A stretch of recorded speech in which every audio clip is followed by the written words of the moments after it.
Hello les amis, j'espère que vous avez la forme, j'espère que vous avez la pêche, moi ça va bien. On va parler aujourd'hui de 10 livres de développement personnel qu'il faut avoir absolument avoir lu, je dirais même des livres qu'il faut avoir vraiment étudié, donc des livres à relire plusieurs fois et à mettre en pratique ce qui est expliqué dans ces livres qui sont vraiment très bons selon moi, bien sûr. Il y a d'autres livres mais voilà, ce sont vraiment des livres qu'il faut avoir lus. S'il y en a un que vous n'avez pas lu, je vous invite vraiment à le lire. Alors, le premier que je mets en avant, c'est L'homme le plus riche de Babylone. Alors ça, c'est un livre c'est vraiment le livre spécial débutant. Hein. Si vous avez jamais lu de livre de développement personnel, vous ne savez pas rien sur les systèmes de richesse et tout. Je pense que ce livre, L'homme le plus riche de Babylone, c'est vraiment le premier livre. C'est un livre simple et qui commence donc par la gestion. Au lieu de vouloir tout de suite gagner plein de cash flow, ça commence par la base. D'abord, savoir bien gérer, comment économiser, etc. C'est le premier truc, de toute manière, qu'il faut faire. Moi, je dis souvent, il y a deux parties. Hein. D'une part, vous devez bien savoir gérer l'argent et il faut le faire d'abord, avant, et ensuite gagner du cash flow. Parce que moi, je vois des gens qui ont réussi très bien. Alors, je dis c'est super les gars qui gagnent plein d'argent, plein de cash flow, parce qu'il n'y en a pas beaucoup qui y arrivent. Hein.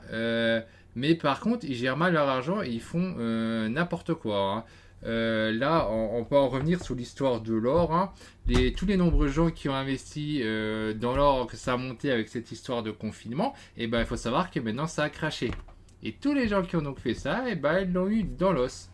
Et pourtant, hein, il me semble que je l'avais dit dans une vidéo, j'avais dit c'est pas le moment d'acheter l'or. Bon, après, chacun fait ce qu'il veut, mais il faut faire l'opposé. Au contraire, c'est quand maintenant ça crache que vous allez suivre le meilleur moment pour entrer. Quand il y a une correction. Il faut surtout pas acheter en plein dans la montée, c'est complètement stupide. Ensuite, le prochain livre qu'il faut avoir lu, il est très connu en France, c'est tout simplement Père riche, Père pauvre. C'est sûrement le livre qui est le plus connu en France, il faut aller savoir pourquoi. C'est un très bon livre et c'est un livre qu'il faut absolument avoir lu. C'est indispensable d'avoir lu ce livre. Ah, ça explique les bases, c'est toujours un livre de gestion, pas de cash flow, et c'est pour ça que certains auteurs l'ont dénigré et tout. Bon, après, il y a trois livres en fait, c'est une série de trois livres qui va de plus en plus loin. Et la première étape, c'est juste ce qui met en avant Robert Kiyosaki, c'est la gestion, en commençant par comprendre qu'est-ce qui est un actif, qu'est-ce qui est un passif. Le troisième livre que je veux mettre en avant, c'est tout simplement la suite de Père riche, Père pauvre, le cadran du cash flow. Là, on va apprendre des nouvelles choses. On va apprendre, il parle de cadran pour dire dans quel, en fait, là où on doit aller. Il y a le gars qui est l'entreprise, le gars qui travaille indépendant. Il y a le gars qui est genre le PDG et le gars qui investit. Et lui, il dira clairement, il faut être dans un système où vous êtes le propriétaire. Hein. Le P, c'est pas PDG directement, c'est propriétaire. Il met bien pas patron, mais être le propriétaire. Propriétaire et investisseur, il dit qu'il faut rentrer dans ces cases-là et c'est tout à fait juste quand vous allez vraiment apprendre la richesse et tout, vous allez remarquer que c'est effectivement dans ces cadrans qu'il faut être mis parce que quand vous êtes salarié, vous êtes donc l'esclave de quelqu'un. Bon, vous n'avez peut-être pas le choix sur le moment, ce qui est assez normal, c'est comme beaucoup de personnes. Mais quand vous êtes dans le travailleur indépendant, c'est pareil. Vous êtes en fait l'esclave de vous-même parce que vous n'avez toujours pas de temps libre. Vous êtes tout le temps en train de travailler par obligation.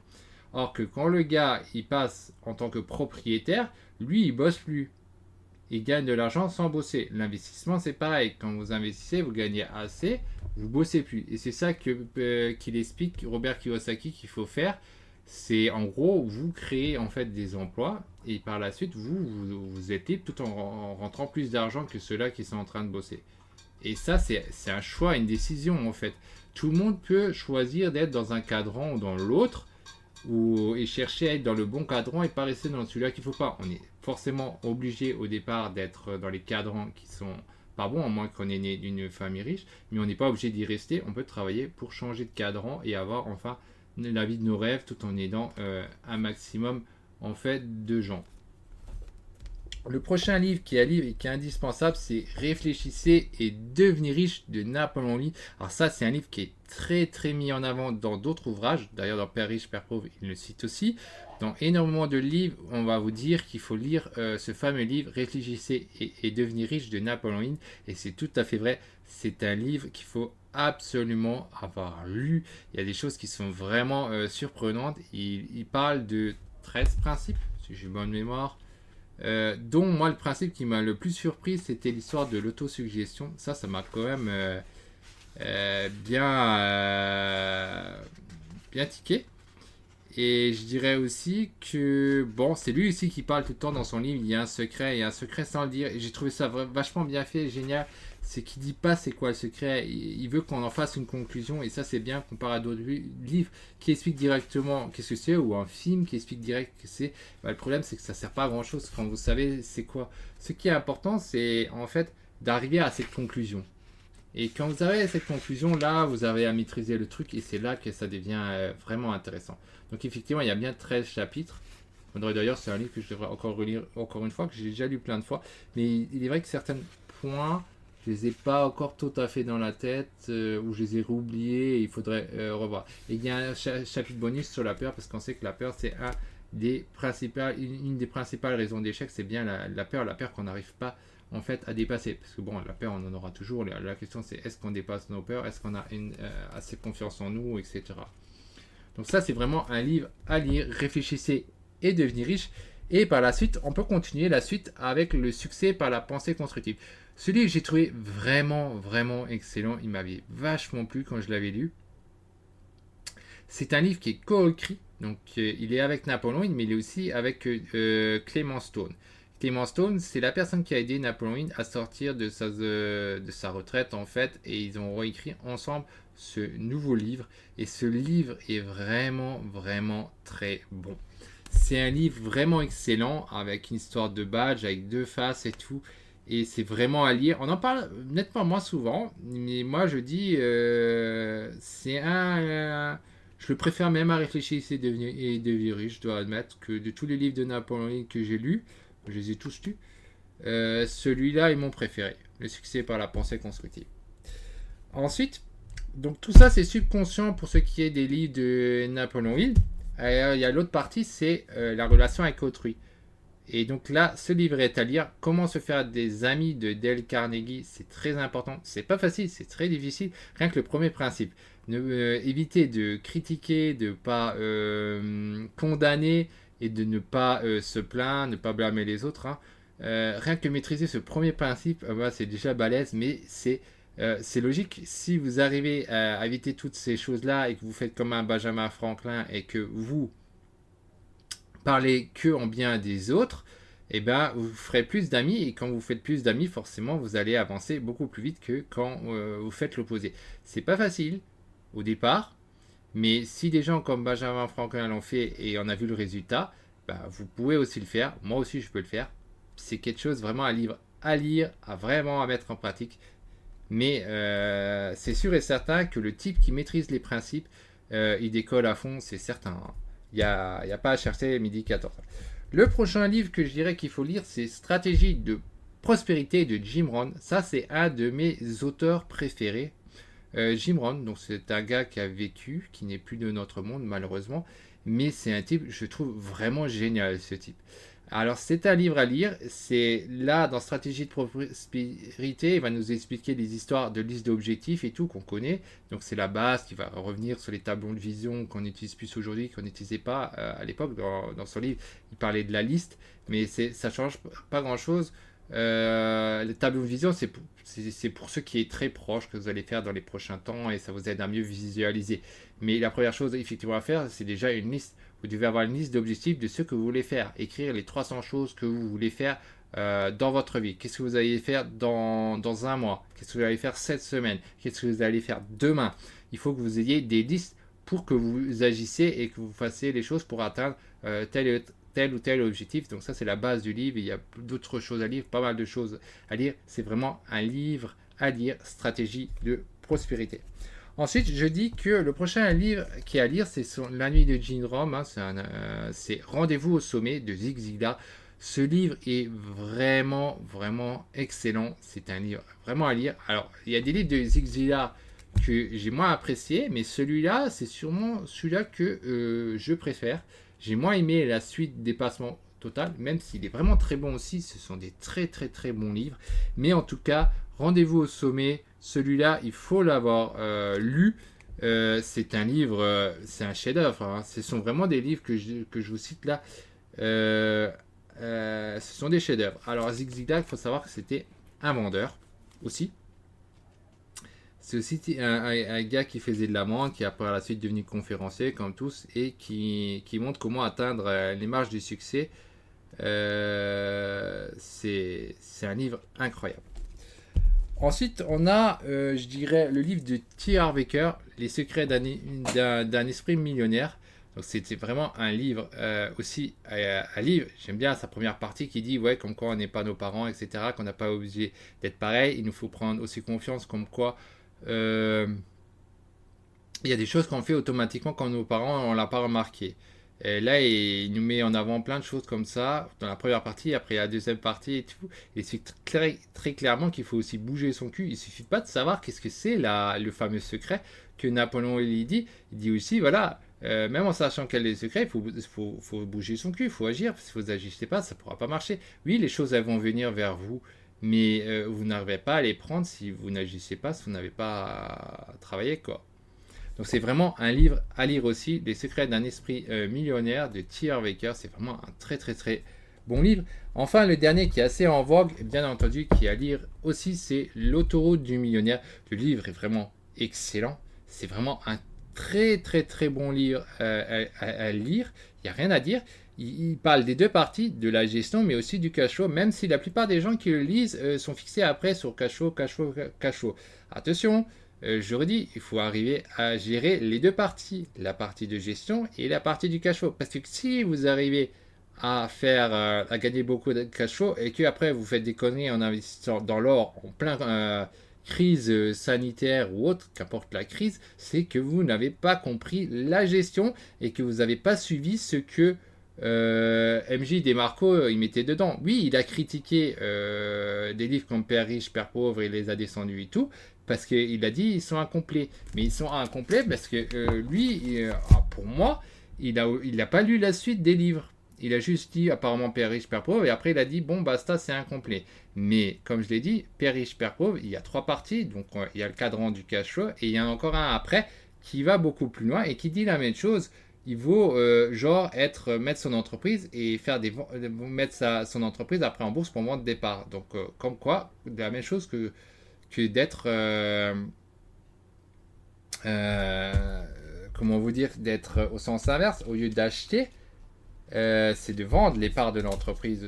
Au lieu d'être actionnaire, c'est exactement le même principe. Au lieu que vous soyez actionnaire, vous faites l'opposé. C'est vous qui vendez des parts de votre entreprise. D'ailleurs, ce genre de truc de part, moi je trouve ça trop excellent. Mais c'est très régulier en France. On ne peut pas le faire comme ça. Mais c'est vraiment quelque chose que j'aimerais atteindre dans un certain secteur et que je mettrai en pratique. J'arriverai à le faire. Je ne sais pas exactement quand. Mais en tout cas, j'y bosserai je continue d'y bosser tous les jours pour atteindre cet objectif. Et à un moment ou à un autre, je vais pouvoir enfin le réaliser. En tout cas, voilà ce que je voulais dire sur des livres de développement personnel qui étaient à lire. Je vous en ai donné 12. Ils sont tous à lire. Donc je vais vous les répéter une dernière fois. Le premier, c'est L'homme de Babylone, qui est un livre de gestion. L'homme le plus riche de Babylone, livre de gestion de George Clason. Ensuite, lire Père riche, Père pauvre, la première partie, mais aussi la seconde partie, le cadran du cash flow. Ensuite, lire aussi Réfléchissez et devenir riche de Napoléon Hill, ainsi que la suite de succès par la pensée constructive. Lire aussi Comment se faire des amis, et je dirais lire, mais aussi les mettre en pratique, les livres, hein. N'hésitez pas à les lire X fois. Stratégie de prospérité de Jim Rohn, à lire, vraiment excellent. Rendez-vous au sommet, pareil, un livre vraiment à lire de Zig Ziglar. Les secrets d'un esprit millionnaire, on note bien l'esprit et pas les secrets d'un millionnaire. C'est le mot esprit qui est important, hein. On dit toujours le mindset, hein, de T. Harv Eker. Et enfin aussi lire L'autoroute du millionnaire, qui est vraiment excellent, qui parle de la loi de l'impact, etc. Alors il y a un livre que j'ai pas mis, mais il est dur à trouver, c'est le livre de John Assaraf, La réponse. Il est très dur à trouver en français, me semble actuellement. En tout cas, il est en rupture, il n'a plus été refait. Je devrais l'avoir quelque part pas loin. Je vais vous le montrer. J'avais pas pensé. Mais le livre La réponse de John Assaraf, c'est aussi un livre vraiment, comme bonus, on va dire en 11e, à lire. Alors, il est dur à trouver en français normalement, à moins que vous y mettez le prix.